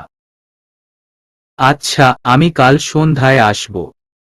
আনানের মুখ কালো হয়ে গেছে তাহমিদের কথা শুনে। এজন্য তোর একটা ট্রিট পাওনা রইল। চলে আসিস কাল। তাহমিদ ফোন রাখলে আনান কিছুক্ষণ অবাক হয়ে ফোনের দিকে তাকিয়ে থাকে। আজীব মানুষ, একটাবারও জিজ্ঞেস করল না আমি কেমন আছি। সব সময় তার মন খালি বউ বউ করে। বিয়ে না হতেই এমন অবস্থা। কুহু হোস্টেলে ফিরে কিছুক্ষণ মটকা মেরে শুয়ে থাকে। ওর কানে শুধু তাহমিদের বলা কথাগুলোই ভাসছে। প্যাকেটের কথা মনে হতেই উঠে বসে প্যাকেটটা হাতে নিয়ে ভালোভাবে পর্যবেক্ষণ করে। র্যাপিং পেপারে মোড়ানো থাকায় বোঝা যায় না ভেতরে কি আছে। এরপর আগ্রহ নিয়ে খুলতে থাকে। প্যাকেটের ভেতরটা উন্মুক্ত হতেই কুহুর চোখ দুটো রসগোল্লার আকার ধারণ করে। 3টা Manipuri handloom sari, Manipuri handloom 3 piece, Manipuri শাল, মণিপুরীদের তৈরি পার্স, হাতব্যাগ, হিজাব। শাড়ি 3 পিসের কালারের সাথে মিলিয়ে কানের দুল, চুড়ি, কয়েক জোড়া জুতা। এ যেন ছোটখাটো দোকান। কুহু ভাবছে মানুষটা এতটাই শৌখিন। শাড়ি 3 পিসগুলোর ভাঁজ ভেঙ্গে দেখছে কুহু। প্রত্যেকটাই অসম্ভব সুন্দর। কি সুন্দর কম্বিনেশন করা কালার। মানুষটার পছন্দ আছে স্বীকার করতে হবে। দৃষ্টির বাবার বাড়ি থেকে আসার পর থেকেই সবুজের কোন খোঁজ নেই। টাকাগুলো নিয়ে কাঠ কেনার নাম করে সেইয়ে গেছে, আজ 6 দিন হয়ে গেছে, বাড়িতে আসার নামগন্ধ নেই। দৃষ্টি ফোন করলে বলে মিলের কাজে ব্যস্ত তাই আসতে দেরি হচ্ছে। এদিকে দৃষ্টির খুব চিন্তা হচ্ছে। এতগুলো টাকা নিয়ে গেছে, কিছু যদি হয়ে যায়। এদিকে যখন ওর শ্বশুর শাশুড়ি জেনেছে দৃষ্টির বাবা 6 লাখ টাকা দিয়েছে, সেদিন থেকে তারা দৃষ্টির প্রতি একটু নমনীয় হয়েছে। আগের মত কাজ এখন দৃষ্টিকে করতে হয় না। 8 দিন পর রাতে বাড়ি ফিরে সবুজ এসেই দৃষ্টিকে জানায় মিল চালু করতে যা যা প্রয়োজন সব ঠিক করে এসেছে। দৃষ্টি সবুজের কথা শুনে খুব খুশি হয়। অবশেষে এই বাড়িতে নিজের অধিকার বলেই থাকতে পারবে। কিন্তু দৃষ্টি জানে না তার জন্য নিয়তি অন্য খেলা সাজিয়ে রেখেছে, যে খেলার নিয়ন্ত্রক শুধুমাত্রই সবুজ। মঙ্গলবার বিকেলেই আনান ওর বড় খালার বাসায় হাজির হয়। তবে আসার পথে কুহুকে নিয়ে এসেছে। কুহু এখানে এসে সবার সাথে কুশল বিনিময় করে। সবার সাথে কথা বললেও আশেপাশে তাহমিদকে দেখল না। আজ কুহু সোজা দিদুনের রুমে আসে। আজ ও দিদুনের সাথে থাকবে। তাহমিদ বাসায় ফিরে রাত 9টায়। ওর জন্য সবাই অপেক্ষা করছিল। তাহমিদ আসলে বড়মা ওকে ফ্রেশ হয়ে আসতে বলে। ও ফ্রেশ হয়ে আসলে সবাই একসাথে খাওয়া শুরু করে। রাত 11টা বাজে অথচ কুহুর চোখে ঘুম নেই। দিদুন সেই কখন ঘুমিয়ে গেছে। ঘুম না আসায় কুহু বিরক্ত হয়ে গেছে। খাট থেকে নেমে পা টিপে রুম থেকে বের হয়। সোজা উপরে এসে সিকতার রুমের দরজায় ধাক্কা দেয়। দরজা ভেতর থেকে লক করা। এবার বিরক্তি তরতরিয়ে বেড়ে যায়।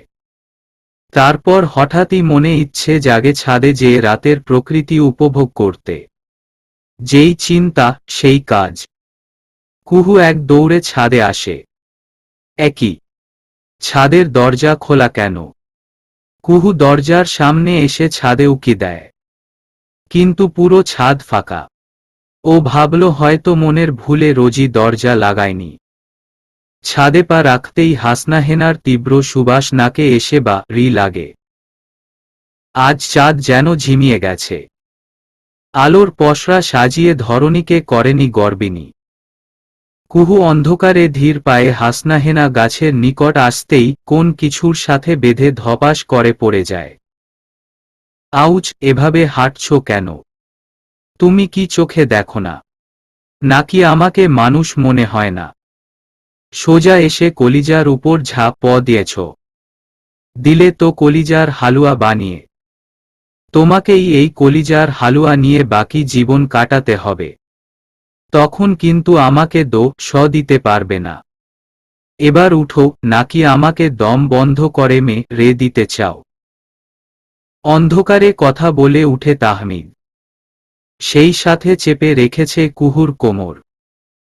অন্ধকারে এভাবে পা হরকা নয়। আবার তাহমিদের কথা বলে ওঠায় কুহুর কলিজার পানি শুকিয়ে গেছে।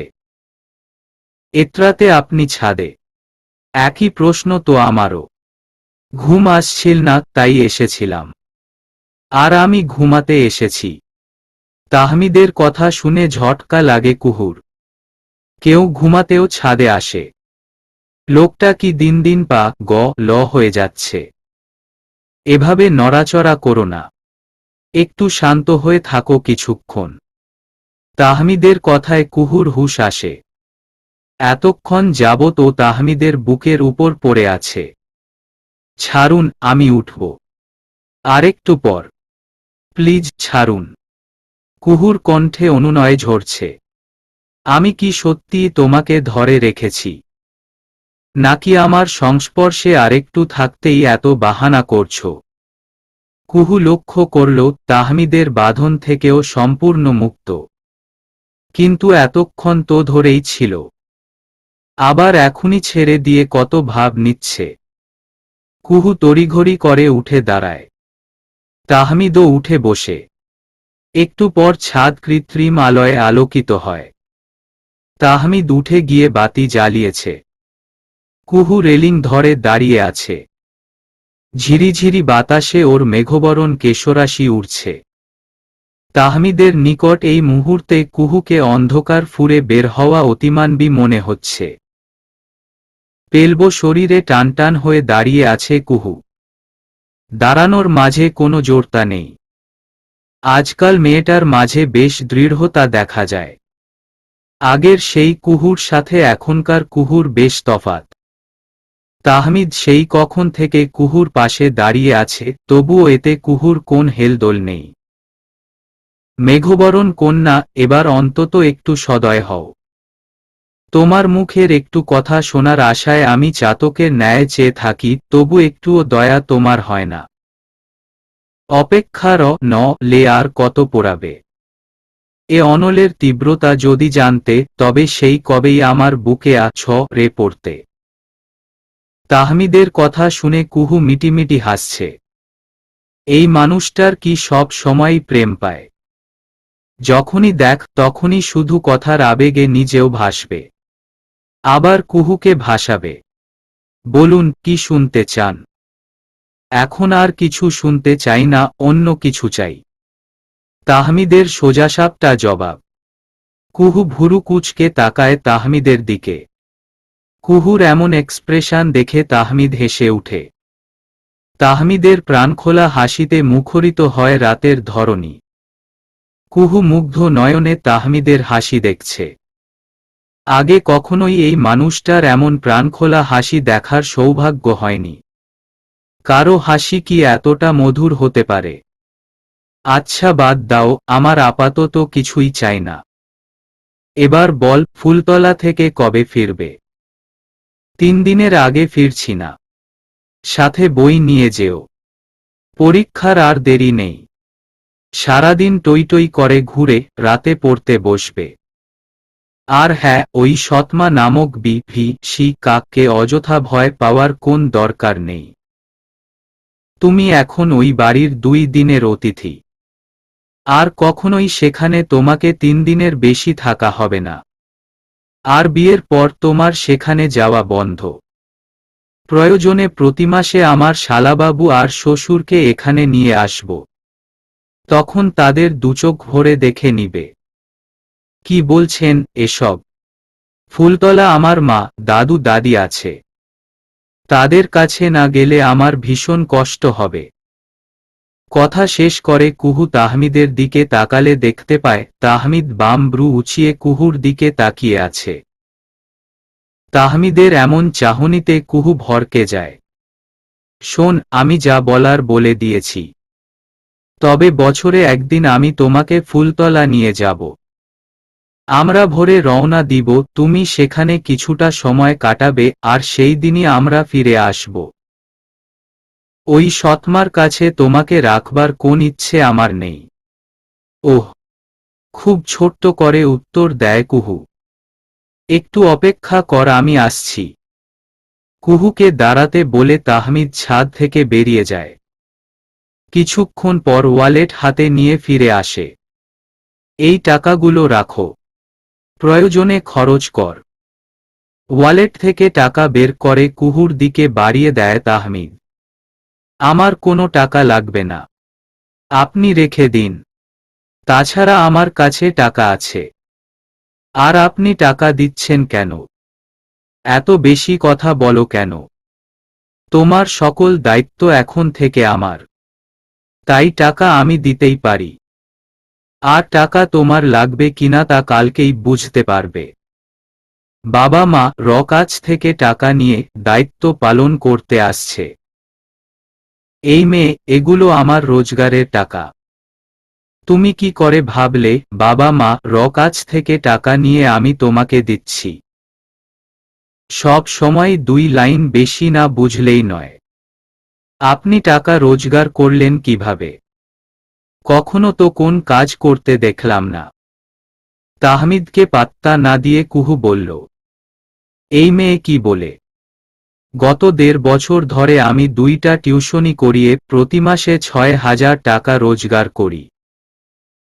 সেই টাকাগুলো সব জমিয়ে রেখেছি, আর সেই টাকা থেকেই তোমাকে দিচ্ছি। আপনি টিউশনি করান কেন?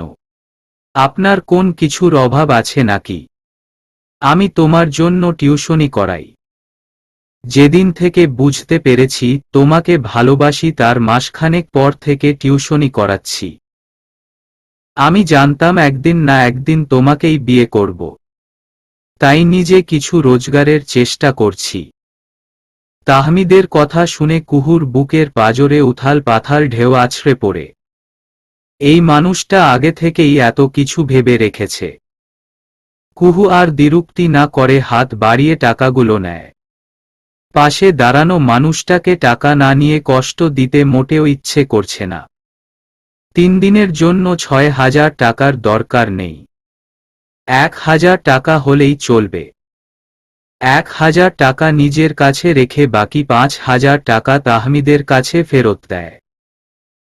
এটা সম্পূর্ণই তোমার। তোমাকে দিয়েছি, তুমি ইচ্ছে হলে নাও, আর নেয়ার ইচ্ছে না থাকলে ফেলে দাও। I don't care. তবুও আমি ফেরত নিব না। আন্ডারস্ট্যান্ড? যে নিজেই একটা তেরার গ্যারাজ, আর সেই আবার আমাকে বলে রা। গুড, এবার যাও। অনেক রাত হয়েছে, এবার ঘুমিয়ে পড়। তবে সকালে বেরোবার আগে আমাকে দেখা দিয়ে তারপর যেও। ভোরে ঘুম থেকে উঠে ফজরের নামাজ আদায় করে কুহু। কিছুক্ষণ পর আসে রান্নাঘরে। সেখানে তাহমিনা আক্তার এবং আফরোজা নাজনীন রান্নার কাজে ব্যস্ত। কুহুকে ওর ফুপু সিক্তাকে ডাকতে পাঠায়। কুহু সিক্তাকে ডেকে তোলে। সকাল 7টা বাজতে বাজতে আনানো রেডি হয়ে নিচে আসে। নাস্তা শেষে ওরা ফুলতলা যাওয়ার প্রস্তুতি নেয়। তাহমিদ সোফায় বসে ওদের দিকে তাকিয়ে আছে। ওর সামনের সোফায় বসে তাহমিনার সাথে কথা বলছে। সিক্তা ওর ব্যাগ নিয়ে নিচে আসলেই ওরা রওনা দিবে। মা, তোমার ছোট বৌমাকে বলে দাও তার আদরের ছোটমার কোন কটু কথা যেন সহ্য না করে। আমি যদি এরকম কিছু শুনেছি তবে তার কপালে দুঃখ থাকবে প্রতিবাদ না করার জন্য।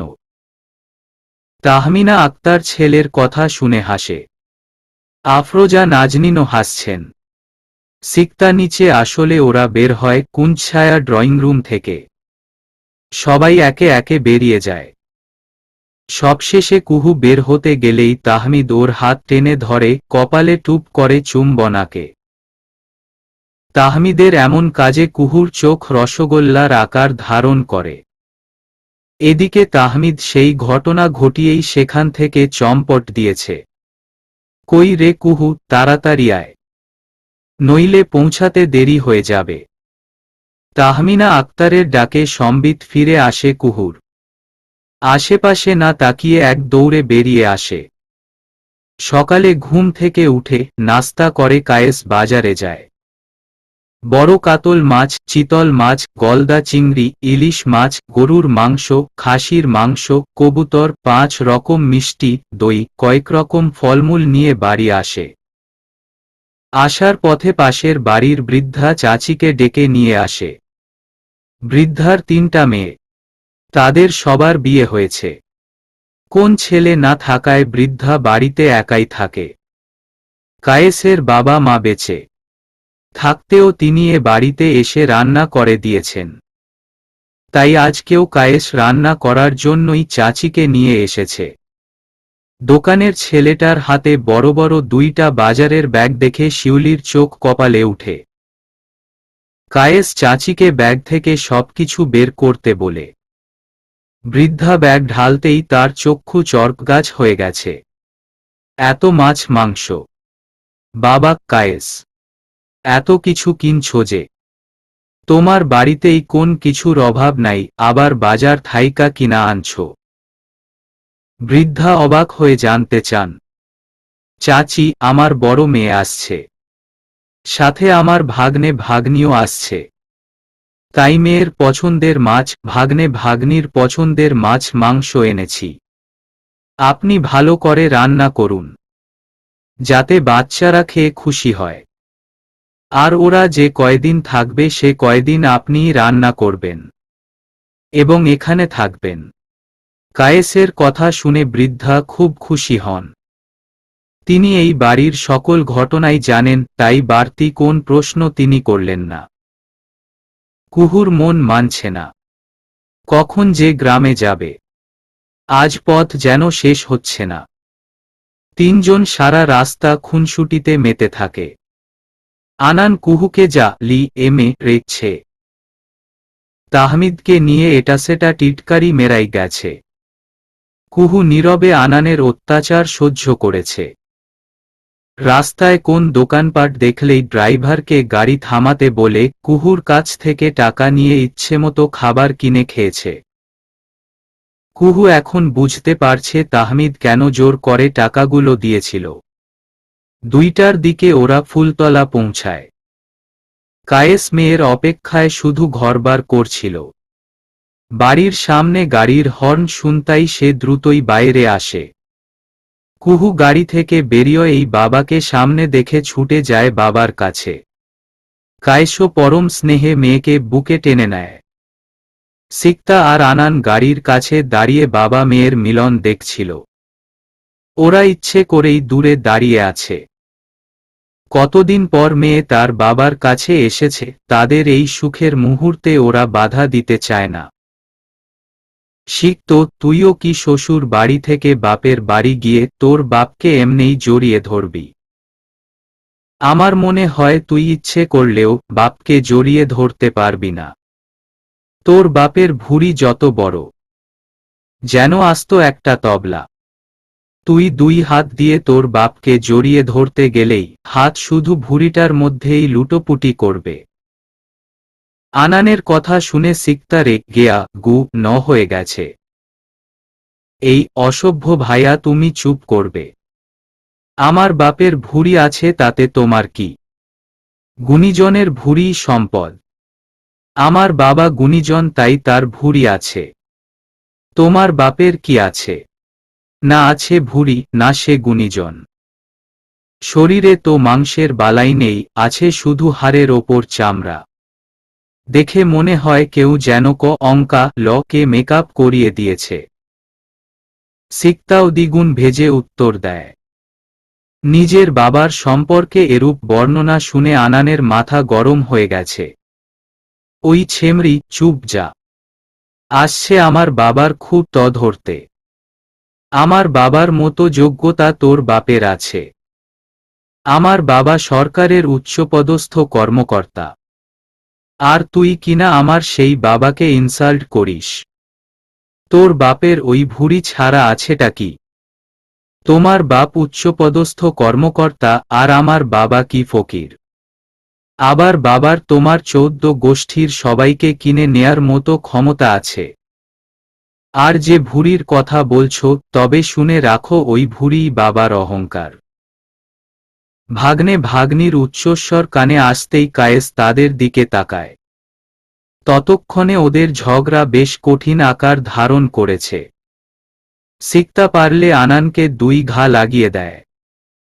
কায়েস হাসিমুখে ওদের দিকে এগিয়ে যায়। তোরা আসতে না আসতে ঝগড়া করছিস? এভাবে বাহিরে দাঁড়িয়ে কেউ ঝগড়া করে? আগে ভেতরে চল, খেয়ে দেয়ে শরীরে শক্তি করে তারপর ঝগড়া করিস। কায়েস সিকতার হাত ধরে নিয়ে যায় বাড়ির ভেতর। তবে ভেতরে যাওয়ার আগে ড্রাইভারকে ভেতরে আসতে বলে। কয়েক মাস পর নিজের ঘরে এসে কুহু চোখের পানি ধরে রাখতে পারে না। ব্যাগ রেখে কিছুক্ষণ চুপচাপ বসে থাকে। নীরবে অনুভব করে বাতাসের ঘ্রাণ। সিকতা ফ্রেশ হয়ে এসে ওকে বসে থাকতে দেখে কি এ উঠে। ওই কুহু, তুই ফ্রেশ হবি না? রামে এতক্ষণ ফ্রেশ না হয়ে বসে আছিস? ওঠ, যা ফ্রেশ হয়ে আয়। কুহু সিকতার কথায় কোন প্রতিক্রিয়া না জানিয়ে কাপড়চোপড় নিয়ে কলপারে যায়। শিউলি আক্তার বারান্দায় বসে ছিল। সে কুহুকে দেখেও না দেখার ভান করে। কুহুও সেটা বুঝতে পেরেছে। সে ও শিউলির সাথে কথা না বলে সোজা কলপারে যায়। খেতে এসে কুহু দেখল এলাহি আয়োজন। সেই বৃদ্ধা দাদি ওদের খেতে দিয়েছে। শিউলি এত আয়োজন দেখে রাগে ফুঁসছে। বৃদ্ধা অনেকবার বলেছে শিউলি যেন ওদের খেতে দেয়, কিন্তু শিউলি তার কথার ধার ধারেনি। বাধ্য হয়ে বৃদ্ধাই বাচ্চাদের খেতে দেয়। কায়েসও ওদের সাথে খেতে বসেছে। শিহাব স্কুলে গেছে, ওর আসতে আরও দেরি হবে। তাই ওরা শিহাবের জন্য অপেক্ষা না করে খেতে বসে। কুহুর পাতে এটা সেটা তুলে দিচ্ছে কায়েস। কুহু না করলেও জোর করে দিচ্ছে। ভাগ্নে ভাগ্নিকেও বাদ রাখছে না। অনেক দিন পর কুহু তৃপ্তি করে খায়। ওদের খাওয়া হলে বৃদ্ধা খেতে বসে। শিউলি তখন পর্যন্ত একবারও এদিকে আসেনি। রাত 12টা বেজে 5। সিকতা ঘুমিয়ে পড়েছে। কুহু বিছানায় বই নিয়ে পড়ছে। ফোনের শব্দে ওর পোড়ায় বিঘ্ন ঘটে। বই রেখে ফোন হাতে নিয়ে দেখল তাহমিদ ফোন করেছে। কুহু মুচকি হেসে ফোন রিসিভ করে। শিউলি সিকতা আনানের সাথে হেসে হেসে কথা বললেও কুহুকে দেখলেই মুখ কালো করছে। একবারের জন্য কুহুর সাথে কথা বলেনি। আনান, সিকতা এসব খুব ভালো করে লক্ষ্য করছে। তবে প্রতিবারের মতো কুহু ছোটমা করছে না। ও নিজের মতো করে চলছে। সেই বৃদ্ধা দাদি আর প্রতিবেশী 2 জনকে সাথে নিয়ে ওর পালিত হাঁস মুরগিগুলো ধরেছে। সেগুলো কাউকে দিয়ে জবাই করে নিয়ে বেছো কেটে ঢাকা নিয়ে যাবে। এখন আর গ্রামে এসে থাকা হবে না। এগুলো দেখে রাখার মতো সময় শিহাবের নেই। তাই চিন্তা করেছে হাঁস মুরগিগুলো জবাই করে ফুপুদের জন্য নিয়ে যাবে। এভাবে হাঁস মুরগিগুলো ধরতে দেখে শিউলি আক্তার চুপ থাকতে পারে না। ওর বাপের বাড়ি থেকে কেউ আসলে রান্না করে কিংবা মাঝেমধ্যে মেয়ের বাড়িতে রান্না করে পাঠায়। এখন যদি সবগুলোই কুহু জবাই করে তাহলে কেউ আসলে তার নিজের পালিত হাঁস মুরগিগুলো ধরতে হবে ভেবেই রাগ তরতর করে বেড়ে যায়। সবগুলান হাঁস মুরগি জবাই দিতাছোস ক্যা? কয়ডা রাইখা দে। আমার মায়া জামাই আইলে কি জবাই দিমু? এত খাওনের জিবলা ভালো না। তোমার মেয়ে জামাইকে নিজের গুলো জবাই করে খাওয়াবে। এগুলো সব আমার নিজের জমানো টাকায় কেনা। এগুলোর দিকে তুমি নজর দাও কেন? আমি আমার হাঁস মুরগি কি করব সেটা তোমার না দেখলেও চলবে। বাপ দাদার অনেক কিছু আছে, তাই আমার খাওয়ার জিহ্বাও আছে। তোমার জিহ্বা থাকলে তুমিও খাবে, মানা করেছে কে? কুহুর সোজাসাপটা উত্তর শুনে শিউলির মুখে কোন কথা জোগায় না। কিছুক্ষণ ঝিম মেরে থেকে আবার মুখ খোলে। কথা খুব বেশি কইতাছোস। এত বারিস না, জিবলা টাইনাছি রা ফালামু। তখন কথা কওনের জন্য আর জীবলাই থাকব না। আমার নীরবতাকে দুর্বলতা ভাবলে তুমি ভুল করবে। এতদিন আমি নীরবে তোমার সব অত্যাচার সহ্য করছি বলে ভেবনা এখনো সহ্য করব।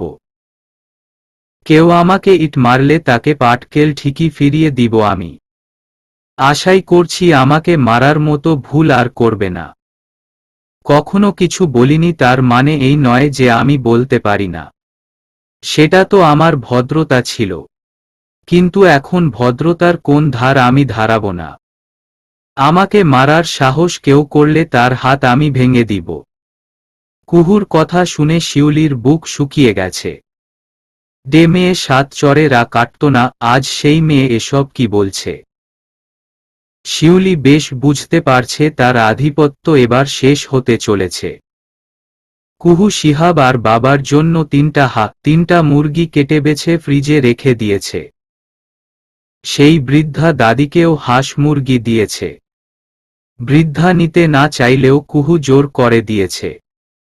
বৃদ্ধা খুব খুশি হয়েছে। কুহুকে অনেক দোয়া করেছে। আজ ওরা ঢাকা ফিরবে। সেদিনের পর থেকে শিউলি আর কুহুর সাথে কথা বলেনি। কুহু ইচ্ছেমতো রান্না করে বাবা, ভাই, ফুপাতো ভাই বোনদের খাইয়েছে। সেই বৃদ্ধা দাদিও ওকে কাজে সাহায্য করেছে।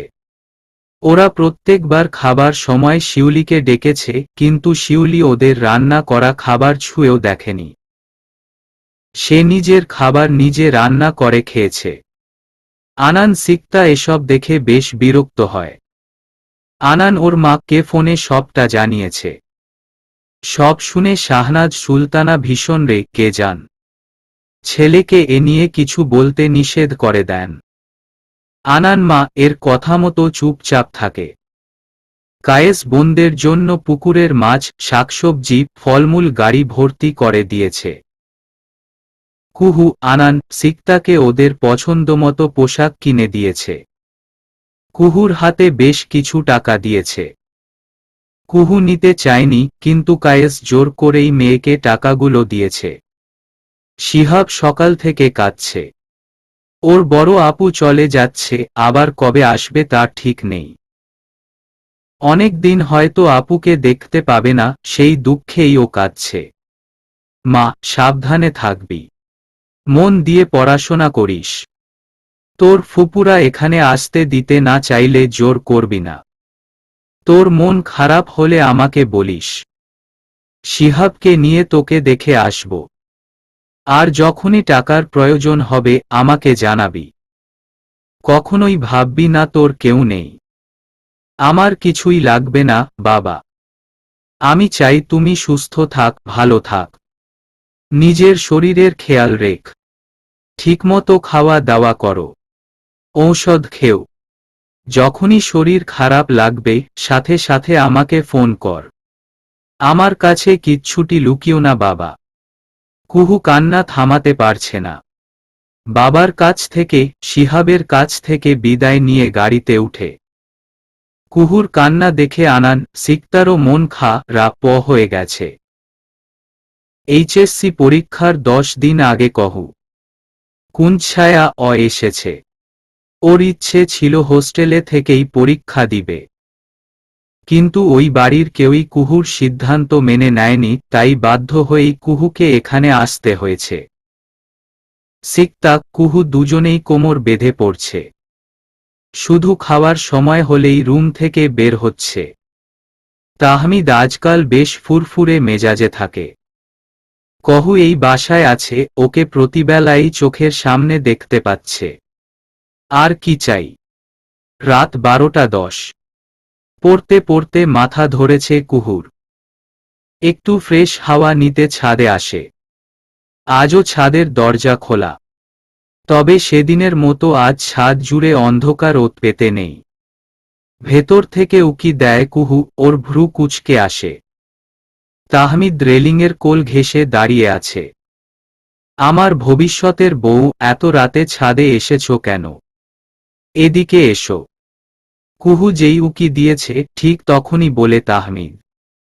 গুটি গুটি পায়ে তাহমিদের নিকট আসে কুহু। আপনি কি করে বুঝলেন আমি এসেছি? তুমি আশেপাশে থাকলে ধরনের মিষ্টি গন্ধ আমার চারপাশে ভেসে বেড়ায়, যে গন্ধ জানান দেয় তুমি এসেছ। বুঝতে পেরেছ আমার শ্যামাঙ্গিনী?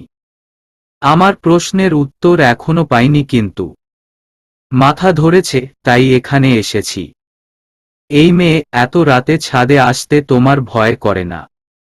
আর মাথা ধরেছে তাই আসলেই সুস্থ হয়ে যাবে। আজব। মেডিসিন নিয়েছ? কুহু তাহমিদের কথার জবাব না দিয়ে বিরস বদনে দাঁড়িয়ে থাকে। ওর নিরুত্তর থাকায় তাহমিদ বুঝে নেয় ও মেডিসিন নেয়নি। চুপটি করে বসে থাক, আমি এক্ষুনি আসছি। কথাটা বলেই তাহমিদ ছাদ থেকে প্রস্থান করে। কুহু ছাদে পেতে রাখা চেয়ারে বসে। কিছুক্ষণ পর তাহমিদ পুনরায় ছাদে আসে।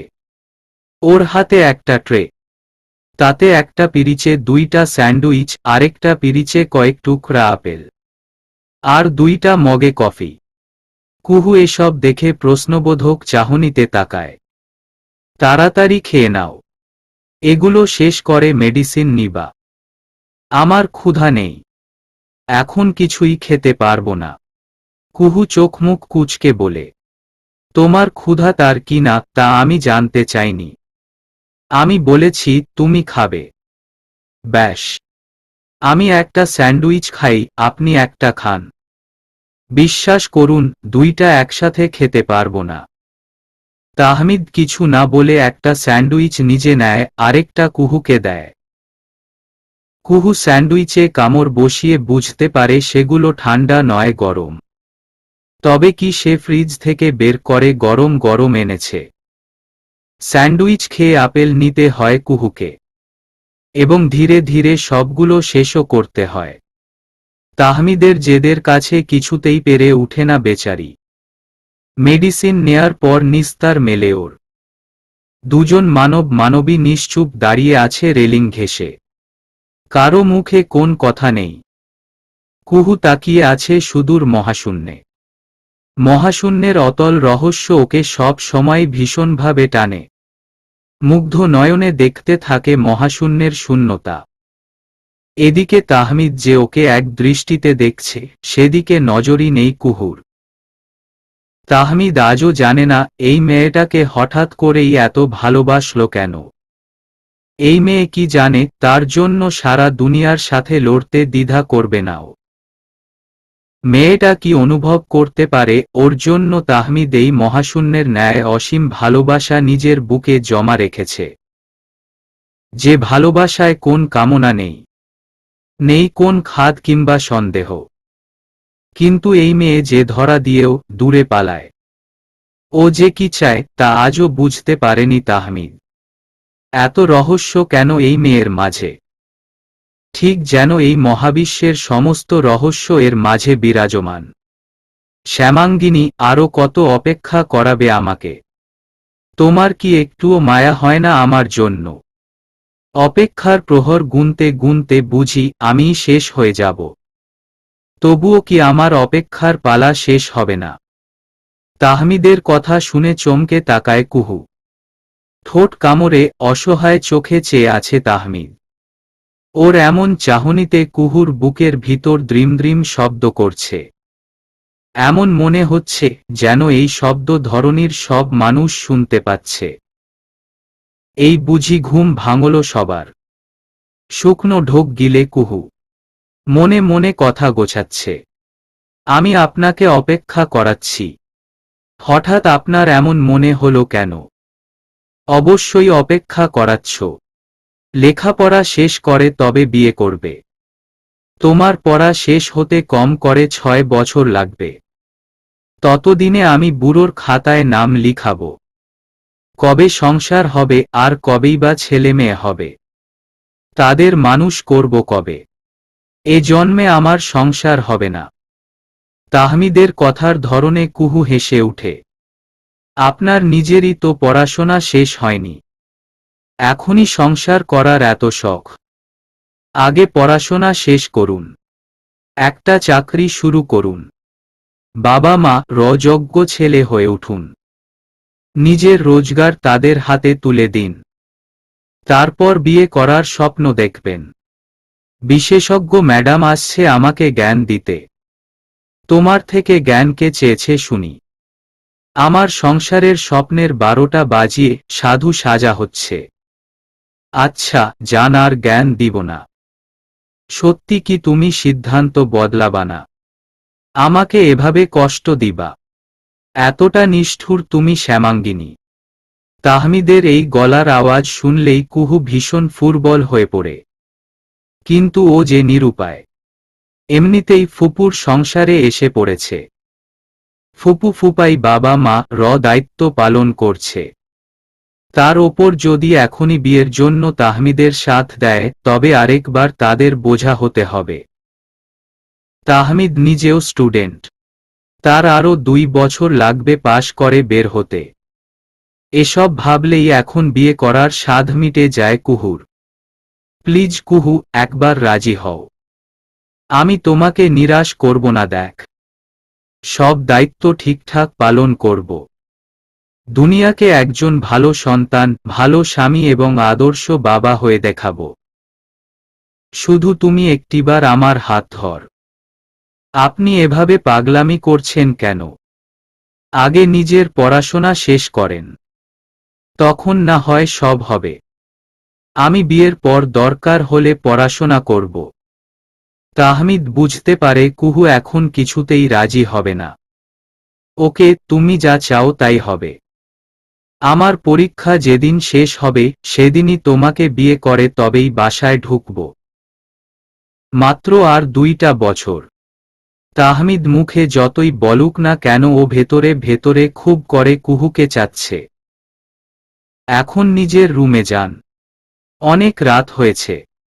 তুমি যাও, আমি কিছুক্ষণ পর যাব। না, আপনি এক্ষুনি যাবেন, একটা কথাও বলবেন না। কুহুর কথার মধ্যে একটা অধিকারবোধ টের পায় তাহমিদ। নিমেষেই ওর ঠোঁটের কোণে হাসি খেলে যায়। কি ব্যাপার বউ, বউ ফর্মে চলে গেছো মনে হচ্ছে।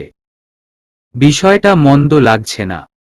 2 বছর পরের শাসন 2 বছর আগেই করছো। একটা সুখ সুখ অনুভূতি বুকে ধাক্কা মারছে গো বউ। আমার মিষ্টি বউ, এত সুখের জীবনও হয় বুঝি? তুমি সামনে আসতেই এত সুখ। যখন আমার রুমে থাকবে, সারা রাত বুকে করে রাখব, অনেক ভালোবাসবো, তখন না জানি কত সুখ হবে।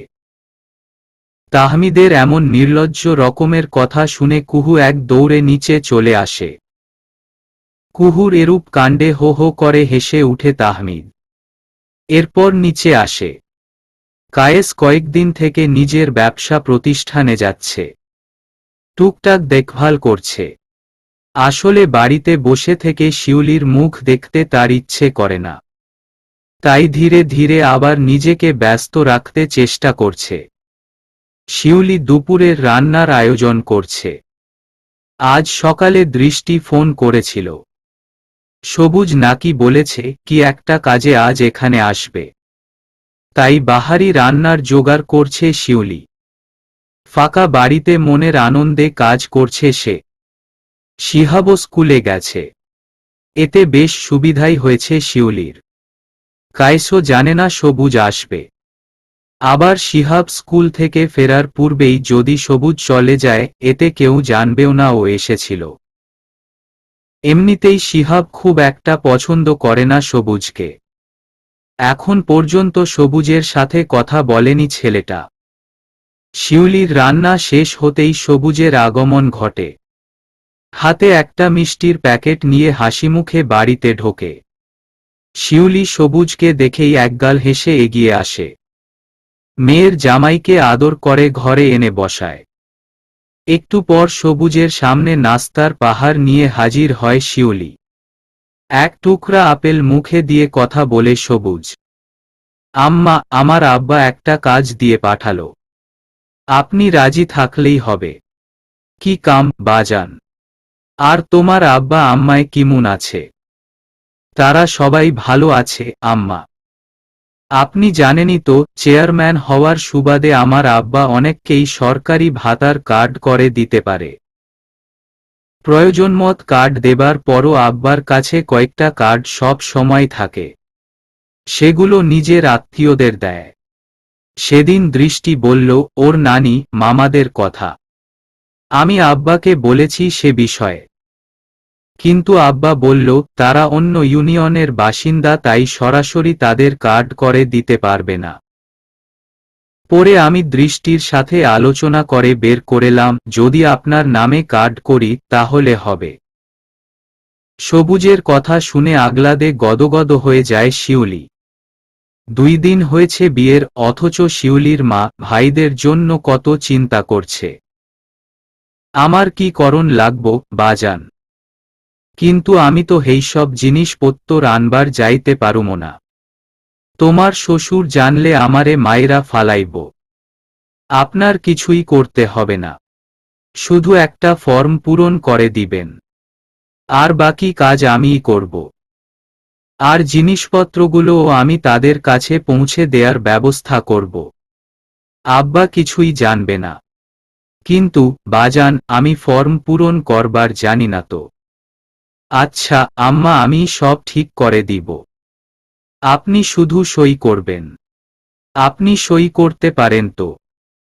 হ, নাম লেখবার পারি। তাহলে এখানে সই করে দেন, বাকিটা আমি পূরণ করছি। সবুজ পকেট থেকে কয়েকটা কাগজ বের করে শিউলিকে দেখিয়ে দেয় কোথায় কোথায় সই করতে হবে। শিউলি সবুজের কথামতো সই করে দেয়। দুপুরের খাবার খেয়ে বিদায় নেয় সবুজ। সবুজ বিদায় নিতেই শিউলি ফোন করে দৃষ্টির কাছে। মেয়েকে সবটা জানায়। দৃষ্টি বলে ওর শ্বশুরের সাথে আলোচনা করেই ওরা সিদ্ধান্ত নিয়েছে। আসলে দৃষ্টি খুব করে চায় ওর নানি মামারা ভালো থাকুক। চলবে।